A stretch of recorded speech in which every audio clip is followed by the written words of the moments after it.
Hi friends, నా videos మీకు నచ్చినట్టయితే తప్పకుండా నా ఛానల్ సబ్స్క్రైబ్ చేసుకోండి. ఇంకా బాగి అమర్ బయట నుంచి వచ్చిన వెంటనే మనోహరి వాళ్ళ రూమ్ నుంచి తాళాలతో బయటకు వస్తూ ఉంటుంది. ఇంకా అది చూసి బాగి ఇలా అంటూ ఉంటుంది, మీరు లేనప్పుడు మా రూమ్లో నీకేంటి పని అని చెప్పి. ఇంకా మనోహరి సైలెంట్ అయిపోతుంది, ఏం చెప్పాలో అర్థం కాక. ఇంక వెనకాల చిత్ర వచ్చి నేనే తీసుకురమ్మన్నాను, ఆరు ఫోటోలు చూద్దామని చెప్పి ఆ రూమ్ తాళాలు తీసుకురమ్మని అని చెప్పి కవర్ చేస్తూ ఉంటుంది. ఇంకా బాగి అయినా సరే మేము ఉన్నప్పుడు లేకపోతే బయటికి వెళ్ళినప్పుడు నువ్వు ఏమీ అడగదు, మమ్మల్ని అడిగితే మేమే ఇస్తామని చెప్పి అంటూ ఉంటుంది. ఇంకా బాగికి సపోర్ట్గా అమర్ కూడా ఇలా అంటూ ఉంటారు, ఏమంటే నువ్వు చేసిన తప్పు మనోహరి, మీరు లేనప్పుడు మా రూమ్లోకి నువ్వు వెళ్ళకూడదు, మేము నీకు అవసరమైతే ఏదైనా ఉంటే మమ్మల్ని అడుగు, మేము ఇస్తాం, అంతే తప్పించి నువ్వు తీయద్దు అని చెప్పి అన్న వెంటనే ఇంకా అక్కడి నుంచి చిత్ర ఇంకా మనోహర్ ఇద్దరు కలిపి సైలెంట్గా అక్కడి నుంచి వెళ్ళిపోతారు, ఇంకేం మాట్లాడకుండా. ఇంక ఇక్కడ రణవీర్కి లాయర్ ఇష్యూలో చెప్తూ ఉంటాడు, ప్రాణాల కన్నా ఆస్తి ముఖ్యం కాదు కదా అని చెప్పి, ఎందుకు నువ్వు అమర్తో పెట్టుకున్న వాళ్ళ పిల్లల్ని చంపడానికి వెళ్ళావు, ఇవాళ ఎలాగైనా సరే అమర్ కాపాడుకున్నాడు వాళ్ళ పిల్లల్ని అని చెప్పి, నాకు ఆస్తే ముఖ్యం, ఆస్తి లేకపోతే నేను బతకడం వేస్ట్ అని చెప్పి అంటూ ఉంటాడు.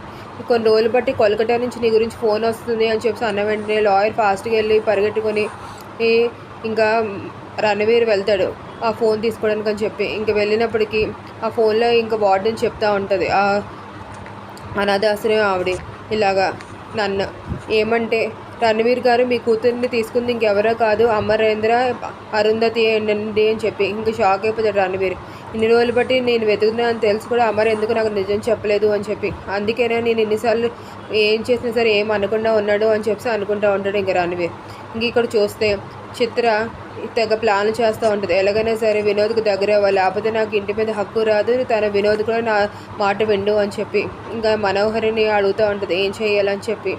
ఇంకా ఇక్కడ బాగి అయితే సైలెంట్గా తన పని ఏదో తను చేసుకుంటూ ఉంటుంది. ఇంక ఇక్కడ చిత్ర ప్లాన్ చేస్తుంది, బాగిని అమర్ని కలిపితే కానీ నాకు వినోద్కి ఏమీ జరగదు అని చెప్పి.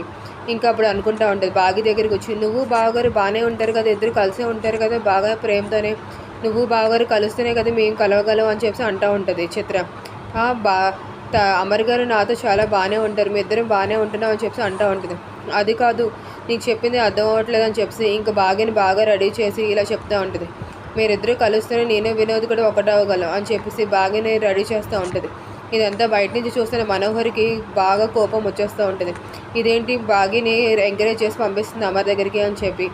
ఇంకా చిత్ర ఇలా బయటకు వస్తుంది అన్నమాట, బాగి నువ్వు ఇంకెళ్ళు అని చెప్పి రూమ్లోకి. ఇంకా చిత్ర ఇలా బయటకు వచ్చినట్టు మనోహరి చిత్ర మేడ మీద కత్తి పెట్టి ఇలా అంటూ ఉంటుంది, ఏంటి నువ్వు ఇలా ఏం చేస్తున్నావు, బాగిని ఎందుకు అమర్కి దగ్గర చేయాలని చూస్తున్నావు అని చెప్పి.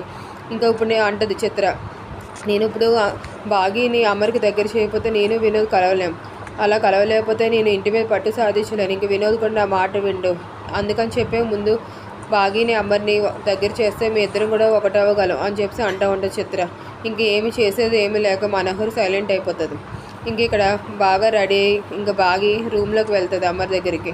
ఇంకా వెళ్ళి ఇలా చూస్తూ ఉంటుంది కొంటగా, ఇలా చూస్తూ ఉంటే ఏంటో అమర్ షాక్ అయిపోతూ ఉంటాడు, బాగి ఏంటి ఇలా బిహేవ్ చేస్తుంది అని చెప్పి. ఇంకా బాగి అయితే డోర్ దగ్గర నుంచొని తెగ వయ్యారంగా ఇలా తిప్పుతూ ఉంటుంది, ఇంకా లాక్ చేస్తూ ఉంటుంది కూడా డోర్ని. అమర్కి టెన్షన్ వస్తూ ఉంటుంది, బాగి ఎప్పుడు లేని బిహేవియర్ ఇలా చేస్తుంది ఏంటి అని చెప్పి. ఇంకా వాళ్ళిద్దరూ ఒక్కడవబోతున్నారా లేదో నెక్స్ట్ ఎపిసోడ్లో చూద్దామా friends. Thank you for watching my videos, please subscribe my channel. Thank you.